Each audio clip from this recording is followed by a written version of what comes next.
Hey everybody, welcome back to the channel. I hope you're doing fantastically well. So in today's video, I'm going to talk through my experiences trading with Darwinex over the past year.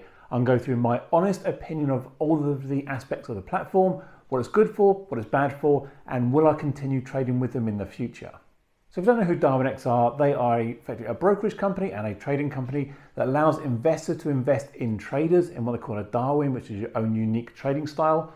And if you're very good and successful, you can progress up through the silver ranks to the gold ranks, and then for attract more capital investment from individuals outside, and then for take a profit share. If you're unable to get actual investment from real people, then Darwin actually will give you an allocation depending on your performance on a monthly basis. Therefore, you can get a performance fee based on that. So there are two paths with Darwinex. You have the zero account, which essentially is a virtual trading simulation where you have $100,000 worth of equity.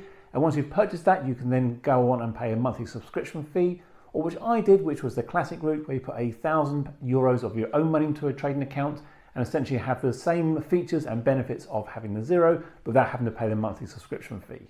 Now, when I started, I was really excited and essentially started very well and very quickly got to the point where having my Darwin created. And after months 1, 2, and 3, I actually got an allocation from them of those 3 months.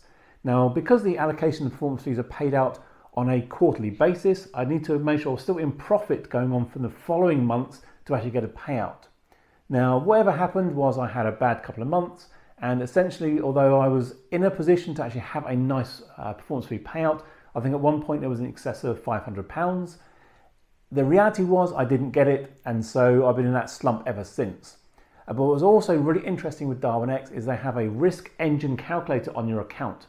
So although you might actually be making significant profits, if they deem that's too risky or actually the assets are in a risky state, they will effectively reduce your lot size on the actual dashboard.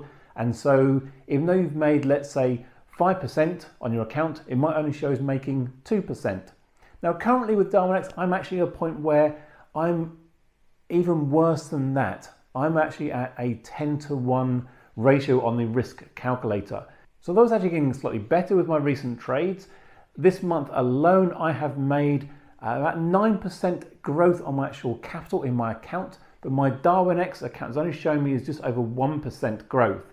Now, if I want to get to a point of getting an allocation this month and go forward and start getting those performance fees, you need to have a score in excess of 75. And for me to achieve that, based on my current performance over the past 5 months, I need to achieve a 3.7% gain this month. So essentially, I've got to make 35 to 40% growth on my account to get to that point. Now, with the risk engine really being so against me at the moment, it's going to be virtually impossible to do that. And that's why I believe the biggest drawdown is with Darwinex, although they will see it as a benefit for their investors in that actually they will not allow big exposure to them as capital investors, and I get that, but as traders we're trying to get money and actually grow the account and get performance and allocation fees, we're unable to do that based on the risk engine. That was also my aim to trade for a year and get into the gold status, which essentially gives you better allocation and you don't lose that after the first couple of months. Now the big problem with that as well is I didn't notice at the time, when your drawdown starts to go down, it never gets reset, so that is set for life. So when I started off, I was doing some hedging accounts and really trying to manipulate this in a way that I can actually get better growth because I only have a very small account. And it didn't matter if I blew the account, it didn't make any difference to me. I could actually survive with that loss. Now, the problem being is at the moment is with my maximum drawdown being at 12%, now when that was calculated based on the previous risk engine analysis, again, it wasn't a dramatic hit to the account. I was probably only down, let's say 15% overall, with multiple trades running on swing trading. Now, problem being is that that is now stuck, and with the current risk engine being so against me, I can never get to a point where my profits will be at the 2.5 times minimum to be eligible to get a gold payout.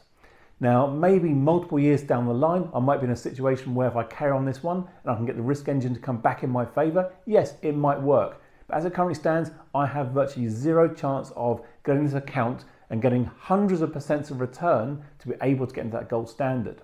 Now I know people who've been in that point where they've got to the gold standard, but again, the following month they had a drawdown, and where it works over the past 12 months of calculations, that was a positive month, and therefore they went in a negative month, and they literally were yo-yoing into gold to silver for months. and just didn't really work out for them. Now for me, the only way around that is to actually start another account. If I was to take, let's say, 1,000 out of my current account, create a new account with that one, trade it for 3 months with almost zero drawdown, I could then get the allocations and start getting performance fees. But I don't want to do that. I've put a lot of time and investment into this one to actually get to the point where I have a track record and it's building and growing. I don't want to start another account and go through another 2, 3, 4 months of actually getting that one and then have a problem of running multiple accounts. I've used copy traders. It just doesn't really work for me. But I am really determined to get into that point of performance fees. I'm going to probably go another couple of months, wait until my recent negative is taken off the account. So when you start looking at the Darwin calculator and it works on the previous 5 months of profit returns against your drawdown, I'm going to be in a much better position going forward. Now that doesn't guarantee I'm going to get any allocations and payouts. I still need to hit the targets going forward, but I want to be in a position where I'm not being penalized for the risk engine on a certain point of 3, 5, 6 months ago. So yeah, overall my experience has not been perfect with Darwinex. Again, that's probably down to my own trading experience of hitting those bigger drawdowns and really not understanding the risk engine. But I think that's the same with everybody. Even the people on the Darwinex Zero, I know people who are going down that route and literally having to do 10, 20, 30, 40% returns every single month to get into allocation, and it's not sustainable. That for me encourages gambling and bad trading, forcing people to try and get to an allocation and performance fees. And ultimately, if you're only getting a 15% performance fee of the allocation you're getting, even when I was at in excess of $100,000 worth of allocated capital with them, it still wasn't a massive amount considering the actual amount of effort I'm putting in. So yes, I will keep the actual account. It is actually regulated by FSA in the UK. So yes, if they were to go completely tits up, I would get them money back from that one. It is all guaranteed in that scheme. But ultimately, is it going to be a long-term project for me again? I don't think it will be. I think I'll get to a point of probably the end of this year and take all the money out and put it into different investments. So hopefully that gives you some more insight into Darwinex and how they are actually a company. If you are actually on that journey now, I would say really monitor the risk engine. Make sure you are exactly aware of how much money you actually need to make to get allocations. Just be really mindful of drawdowns, especially when you are not at a 10-to-1 on the risk engine.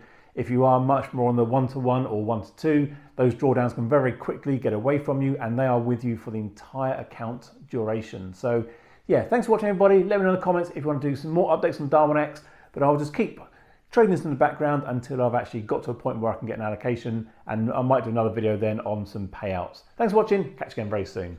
Cheers.